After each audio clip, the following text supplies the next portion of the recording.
Hello everyone, कैसे हैं आप लोग। आ गई हूं मैं फिर से बिग बॉस के एक और एपिसोड का रिव्यू करने के लिए। वीकेंड का वार था। चलिए बात करते हैं कि अंकित गुप्ता को शो से बाहर कर दिया गया है। अब अंकित को क्यों बाहर किया गया है ये हमारी समझ से तो परे है। जब मेकर्स ने वोटिंग लाइंस को बंद कर रखा था तो इसका मतलब था कि किसी ना किसी को वो बाहर करेंगे। पिछली बार भी बंद कर रखा था तो वो उन्होंने अब्दू के लिए बंद कर रखा था। ये क्लियर था कि अब्दू को उनको बाहर करना था, मतलब अब्दू अपने वर्क कमिटमेंट की वजह से बाहर गए थे। तो इस बार भी उनको किसी ना किसी को बाहर करना था, लेकिन जिस तरीके से उन्होंने अंकित गुप्ता को बाहर किया है, क्या वो तरीका सही था? क्योंकि अभी तो हम उम्मीद नहीं कर रहे थे कि अभी अंकित बाहर जा सकता है, क्योंकि अभी कुछ लोग ऐसे हैं जो कुछ नहीं कर रहे हैं शो में और बार बार ये भी कहते हैं कि हमें शो से जाना है, शो से जाना है। उसके बावजूद भी मेकर्स उनको रख के बैठे हुए हैं। तो अंकित गुप्ता को क्यों टारगेट किया गया? वहीं कुछ दिन पहले हमने ये भी देखा कि अर्चना, शिव, सौंदर्य, निमृत, मतलब ये सारे लोग मिलके गैंगअप होके और एक दूसरे के हाथ में हाथ दे के वादा करते हुए नजर आए थे कि अर्चना ने बोला कि प्रियंका के दूल्हे को तो मैं बाहर करूंगी। और वाकई में साजिद खान भी 2 दिन पहले प्रिडिक्ट करते हुए नजर आए थे कि लिख के ले लो, थर्सडे को अंकित बाहर हो जाएगा। मतलब 25 लाख रुपए भी प्रियंका ने गवा दिए और वो अंकित को भी अब गवा देगी। तो ये सारी चीज़ें पहले से प्लान हो चुकी थी क्या? क्योंकि मेकर्स ने जब ये देखा कि अर्चना प्लानिंग कर रही है, ये जो सारा ग्रुप है ये प्लानिंग कर रहा है कि हमको अंकित को बाहर भेजना है एट एनी रेट, तो फिर मेकर्स ने इस बात पे सवाल क्यों नहीं उठाया है कि ऐसे आप प्लानिंग तो नहीं कर सकते हो ना? एटलीस्ट आप प्लानिंग तो नॉमिनेशन के पहले अगर करते थे, कोई भी करता था तो हमें यही दिखाया जाता था कि वो गलत कर रहा है और उसको उसकी पनिशमेंट मिलती थी। लेकिन ये क्या हो गया इस बार? इस बार ये क्लियर प्लानिंग करते हुए नजर आए। और जब सलमान सर ने पूछा ही होगा, है ना, जब अंकित का एलिमिनेशन हुआ है तो इस पर पूछा गया होगा कि सबसे ज़्यादा योगदान, सबसे कम योगदान किसका है शो में, जो नॉमिनेटेड लोग हैं। तो उसमें से अंकित का योगदान सभी को सबसे कम लगा।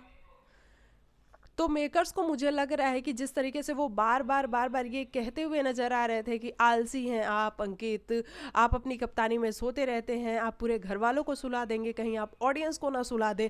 मतलब मेकर्स बार बार ये दिमाग में तो डाल ही रहे थे कि अंकित सोता रहता है और अंकित कुछ कर नहीं रहा है शो के अंदर, बल्कि हमें कुछ ना कुछ करता हुआ तो अंकित दिखता ही था। एटलीस्ट प्रियंका से उसकी कोई कॉन्वर्जेशन होती थी या कोई बात होता था, अपने ओपिनियंस को वो क्लियरली रखता था। हाँ, ये था कि वो लड़ाई झगड़े नहीं करता था। लेकिन आपने जिस तरीके से उसको निकाला है वो तरीका भाई मुझे तो नहीं सही लगा है। आप ऑडियंस के हाथ में दे देते, ऑडियंस अगर निकाल देती अंकित को तो एक्सेप्ट हो जाता कि चलो ऑडियंस ने अंकित को बाहर किया है। लेकिन अभी ऑडियंस का कोई रोल ही नहीं है, क्योंकि जब भी एलिमिनेशन करना होता है ऐसा कुछ, मतलब जो नहीं निकल रहा है और उसको मेकर्स निकालना चाहते हैं तो वो इस तरीके से निकाल देते हैं, है ना। तो इस तरीके से अंकित गुप्ता को निकाला गया है। और अंकित के जाने के बाद प्रियंका का गेम कैसा होगा? मुझे ऐसा लग रहा है कि प्रियंका और भी ज़्यादा स्ट्रांग हो जाएगी अंकित के जाने के बाद। हालांकि उसके पास फ्रेंड्स तो कोई नहीं बचा है, क्योंकि उसने अर्चना को भी दूर कर दिया खुद से, सौंदर्य को भी दूर कर दिया, और कोई भी नहीं है, सिर्फ शालीन और टीना है उसके पास, और एक विकास है। तो विकास का भी आज उसने नाम ले लिया है, योगदान के हिसाब से उसने विकास का नाम लिया है कि सबसे कम योगदान विकास का है। तो क्या पता विकास भी उसके अगेंस्ट हो जाए कि भाई तुमने ही तो मेरा नाम लिया था कि मैं कमज़ोर हूँ तो मैं तुम्हारे अगेंस्ट होता हूँ। लेकिन अगर विकास अगेंस्ट नहीं होता है तो विकास, टीना और शालीन, मतलब ये सिर्फ 3 लोग रह जाएंगे अर्चना, प्रियंका के पास। तो क्या ये 3 लोगों के साथ अपने गेम को आगे बढ़ाने वाली है? अब ये देखना बड़ा ही दिलचस्प होगा। लेकिन एक बात तो तय हो गई है, जो विनर वाली जो क्वालिटी होती है ना, वो सिर्फ और सिर्फ प्रियंका में नज़र आ रही है। एक शिव में नज़र आती है और एक प्रियंका में नज़र आती है। और अंकित के जाने के बाद मुझे ऐसा लग रहा है कि अब प्रियंका कंफर्म विनर बन चुकी है, मतलब बन जाएगी, क्योंकि प्रियंका का गेम और भी ज़्यादा स्ट्रांग हो जाएगा और प्रियंका और भी ज़्यादा सफ़र करती हुई नज़र आएगी। और सभी को ये लगेगा कि देखो यार, प्रियंका ने कितना सफ़र किया है अंकित के जाने के बाद, और उसका गेम फिर भी अप रहा है, लो नहीं हुआ है, डाउन नहीं हुआ है। तो मुझे ऐसा लगता है कि विनर तो प्रियंका ही बनेगी। अगर हम टॉप 2 टॉप 3 की बात करें तो शिव और प्रियंका ये दो तो टॉप 2 में होंगे ही होंगे, और ये कंफर्म लगता है।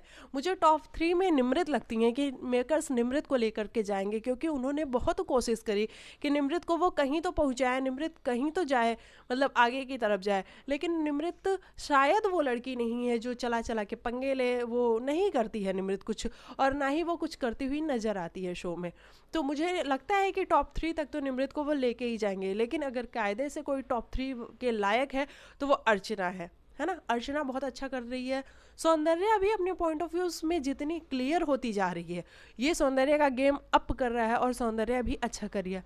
शालीन की हम बात कर ले तो शालीन के लिए देखो, कई बार ये ऐसा लगता है कि शालीन यार अच्छा इंसान है, शालीन उससे गलतियां हो जाती है, वो गलतियां करना नहीं चाहता है। लेकिन कई बार ये शालीन के लिए ये भी लगता है कि शालीन का ये कौन सा फेस है, क्योंकि आज जिस तरीके से सौंदर्या और शालीन की लड़ाई हुई है, उसमें सौंदर्या बड़े तरीके से बोल रही थी कि शालीन आप इंटरफेयर मत करो, मैं अगर बात कर रही हूँ अंकित से तो मुझे बात करने दो। लेकिन शालीन उस पर जिस तरीके से चढ़ने लगा, अपनी बड़ी बड़ी आंखें बाहर करके, और वो जिस तरीके से बोला है उसने सौंदर्या को, है ना, जो तरीका दिखाया है वो बहुत ही गंदा था।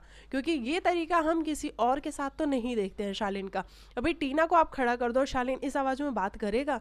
कभी नहीं बात करेगा। लेकिन सुम्बुल से बात करना हो, सौंदर्या से बात करना हो, अर्चना से बात करना, तो वो बहुत गंदे लेवल पे जाके बात करता है। और ये बड़ा शॉकिंग होता है देखना कि शालीन ये कर रहा है। तो शालीन के ना ऐसा लगता है कि दो फेस है। कभी वो इतना इनोसेंट बन जाता है, जैसा कि आज सलमान सर ने कहा, यूं यूं कर क्या कर रहे हो तुम, और जब मैं आता हूँ तो तुम यूं यूं करने लग जाते हो, क्यों करने लग जाते हो? इससे पहले तो तुम बड़े चौड़ में घूम रहे होते हो।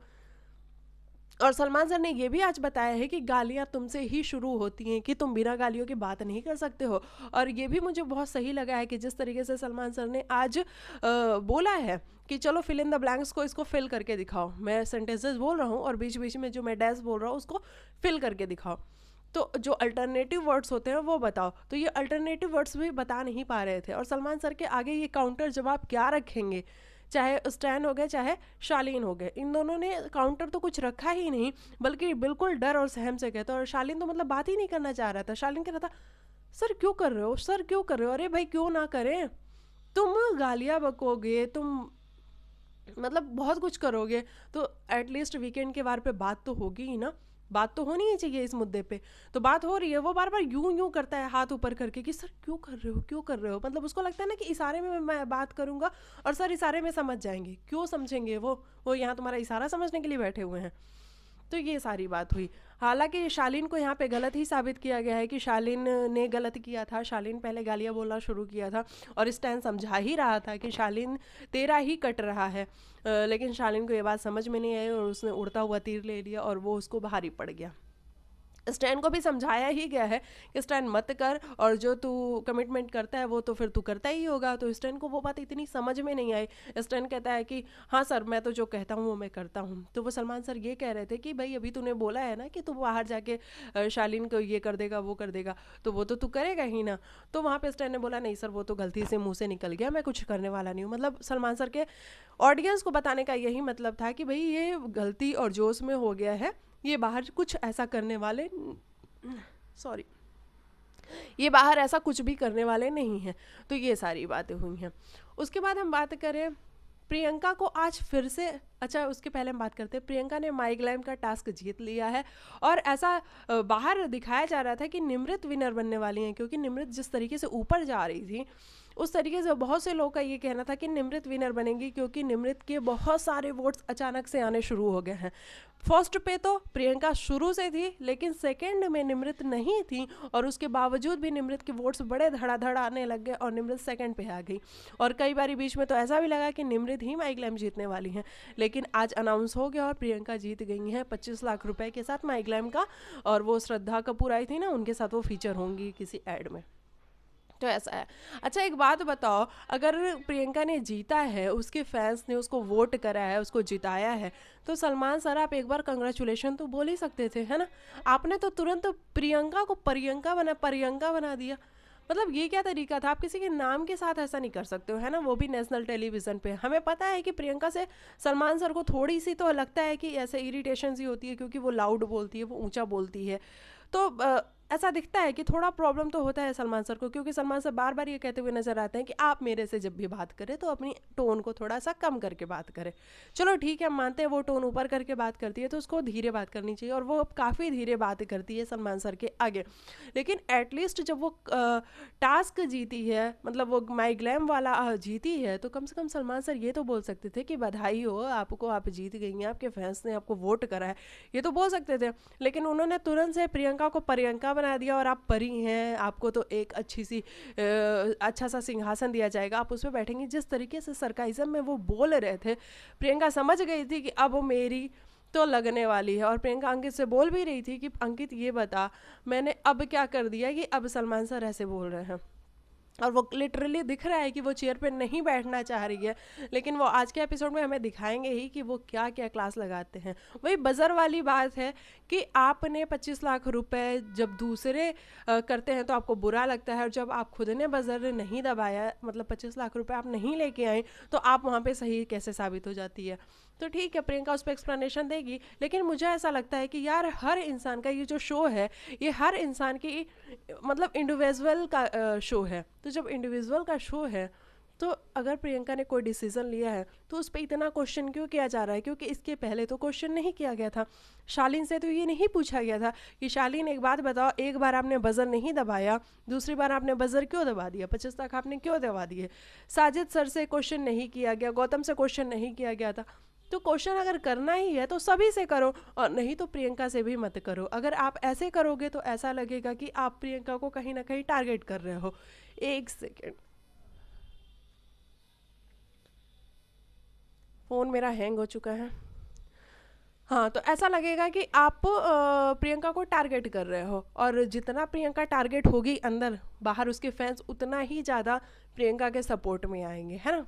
तो बाहर फैंस तो बहुत ज़्यादा सपोर्ट कर ही रहे हैं प्रियंका को, और मुझे ऐसा लगता है कि प्रियंका शो जीतने वाली है।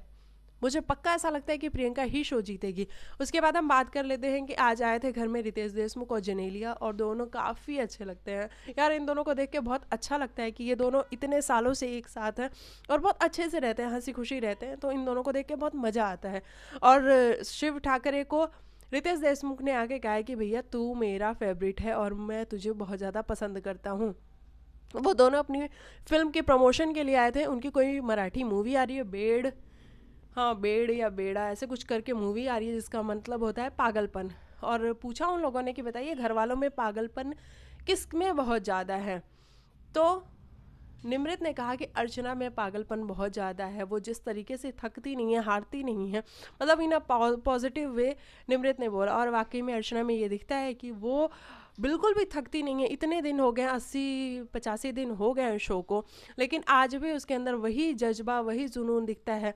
आज सलमान सर ने भी ये कहा, जब रितेश ने ये कहा, जेनेलिया ने ये कहा कि सर मुझे अर्चना बहुत ज़्यादा पसंद है, वो अपने मुद्दों को क्लियर रखती है, तो सलमान सर ने इस बात की तारीफ़ की कि हाँ उसके मुद्दे तो रियल होते हैं, मुद्दे उसके सही होते हैं, बस वो थोड़ा सा गलत इसलिए हो जाती है क्योंकि सलमान सर ने ये कहा, इसलिए वो थोड़ी सी गलत हो जाती है क्योंकि वो थोड़ा लाउड हो जाती है और भटक जाती है अपने मुद्दे से, तो बस इसीलिए थोड़ी सी गलत हो जाती है। वरना अर्चना के मुद्दे बहुत रियल होते हैं, बहुत ऑथेंटिक होते हैं।